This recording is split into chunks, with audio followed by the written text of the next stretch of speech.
Setiap pagi, perjalanan ini adalah pengingat saya tentang air yang mengalir, udara yang segar, dan langkah kecil menuju masa depan. Kadang lelah, kadang saya takut, namun saya tak boleh berhenti. Di seberang sana ada anak-anak yang menunggu dengan mata penuh harapan. Saya, Diani Ashari SPD, seorang guru yang mengabdi di muara Sungai Batanghari. Setiap gelombang yang saya lewati, saya belajar bahwa mengajar adalah perjalanan cinta dan pengabdian yang tak pernah surut. Awal tahun 2021, saya mulai mengajar di sekolah ini. Hari-hari pertama disambut hujan dan banjir. Ruang kelas lembab dan sepi. Saya melihat guru mengajar, hanya dengan ceramah, tanpa media, tanpa semangat. Anak-anak tampak bosan, sibuk dengan urusannya masing-masing. Dinding kelas kosong, tanpa warna, tanpa kehidupan. Saat itu saya sadar, sekolah ini butuh lebih dari sekadar guru. Ia butuh harapan, sentuhan, dan cahaya kecil untuk menyalakan semangat belajar lagi. Guru-guru sibuk dengan urusannya masing-masing. Kata kolaborasi terasa asing, bahkan belum terjamah.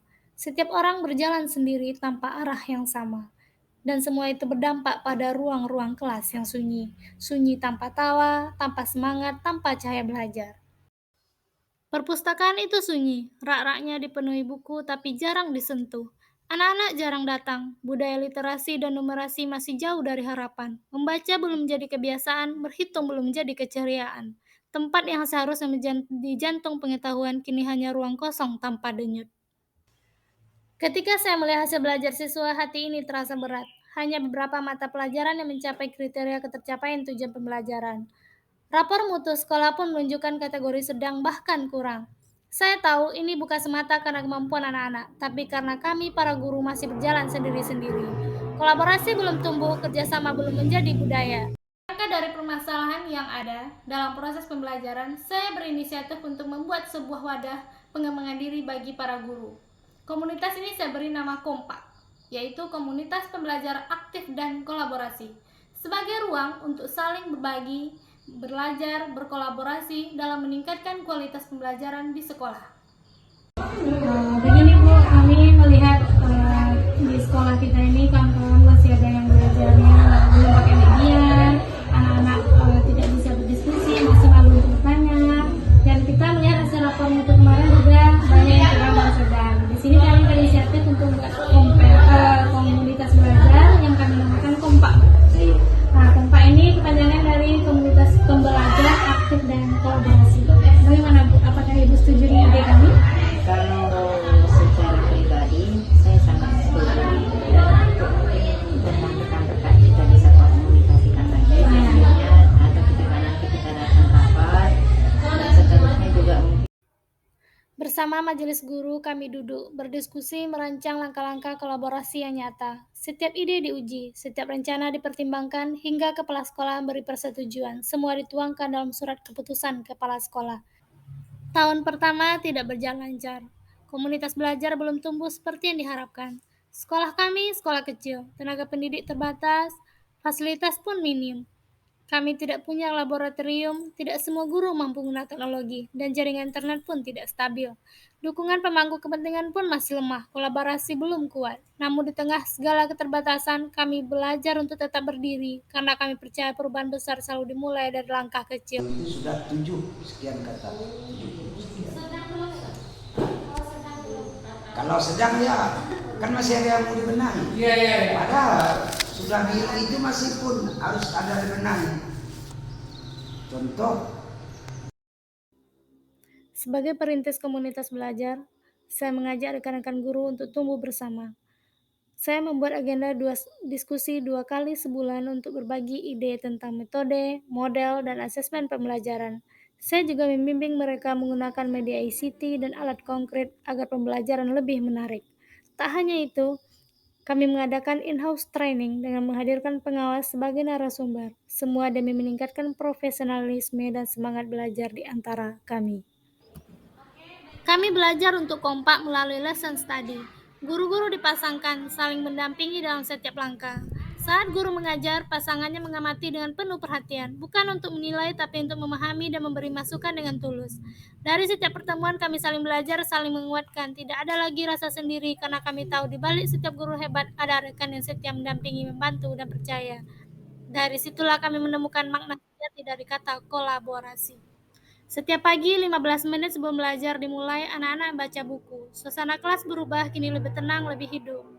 Di pojok baca sederhana yang kami sebut baca, cerita, dan angka, mereka duduk berdekatan, membuka halaman demi halaman, berbagi cerita, berhitung dengan senyum. Dari sana kami belajar bahwa literasi bukan sekedar membaca, dan numerasi bukan sekedar berhitung, tetapi tentang menumbuhkan rasa ingin tahu, melatih pikiran, dan menghidupkan harapan.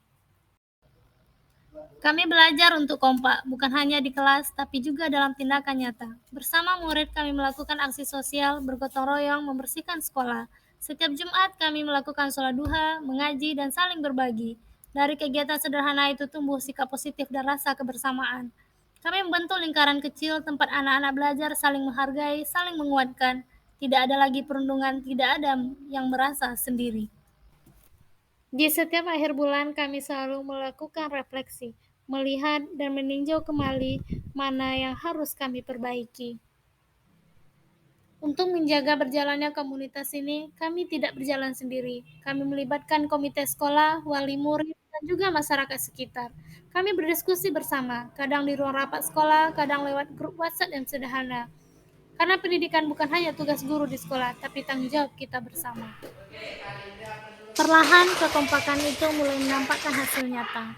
Guru-guru kami mengajar dengan lebih kreatif, menggunakan media pembelajaran baik berbasis ICT maupun media konkret yang sederhana. Suasana kelas pun berubah, anak-anak tampak senang, bersemangat, dan mulai berani berdiri di depan kelas untuk bercerita dan mempresentasikan hasil belajar mereka. Di wajah-wajah kecil itu kami melihat cahaya baru, cahaya dari semangat keberanian dan rasa percaya diri yang tumbuh karena kebersamaan. Bagi kami, keberhasilan bukan hanya tentang nilai atau juara. Keberhasilan sejati terlihat ketika anak-anak mulai berani maju, berani mencoba, dan berani percaya pada kemampuan diri. Kini mereka tak lagi ragu untuk mengikuti lomba, baik di sekolah, di tingkat kecamatan, bahkan sampai ke kabupaten. Tujuan kami bukan hanya mencetak siswa berprestasi, tapi menumbuhkan anak-anak berani bermimpi dan berjuang mewujudkannya. Perjalanan panjang itu akhirnya membuahkan hasil. Hasil belajar anak-anak mulai meningkat, dan rapor mutu sekolah kami pun naik, kini berada pada kategori baik. Semua kerja keras, kolaborasi, doa itu tidak sia-sia. Sebagai apresiasi, kami mendapatkan kesempatan mengikuti pelatihan pembelajaran mendalam. Bagi kami ini bukan akhir, tapi awal dari langkah baru. Saya terus mengupgrade diri, terus belajar tanpa henti. Tahun 2024, saya meraih juara 2 lomba guru berprestasi, dan tahun 2025, saya melangkah lebih jauh, saya meraih juara 1 guru berprestasi, sementara kepala sekolah saya mendapat juara 3 guru inovatif. Namun kebanggaan terbesar bukan pada juaranya, melainkan pada semangat yang kini tumbuh di sekolah saya. Guru-guru lain ikut berbenah, terus bersemangat untuk berubah dan berkembang. Saya selalu berusaha membimbing mereka dengan hati, karena saya percaya prestasi sejati bukan hanya tentang penghargaan, tetapi tentang seberapa besar kita memberi arti bagi. Komunitas ini tidak berhenti sampai di sini. Kami terus melangkah dan mengajak rekan-rekan dari sekolah lain, juga menjalin kolaborasi dengan komunitas MGMP, serta berbagai komunitas pendidikan lainnya. Semua itu dibuktikan dengan surat pernyataan. Tujuan kami satu, meningkatkan kualitas diri, memperkuat kualitas pembelajaran, dan memberikan yang terbaik bagi peserta didik. Dengan semangat berbagi dan saling belajar, kami yakin peningkatan mutu pendidikan akan terwujud bersama. Selaku kepala sekolah sangat mendukung komunitas belajar kompak ini. Harapan kami yang lebih baik dan yang terbaik. Kami sangat termotivasi untuk memberikan metode pembelajaran yang baru. Dengan Kombel Kompak ini, kami bisa saling berbagi. Pelajarannya mudah dipahami. Kami semua di sini no bullying. Dan mendukung sepenuhnya Diani Azari untuk mengikuti lomba apresiasi guru dan tenaga kependidikan pada kategori pelopor komunitas belajar. Semangat!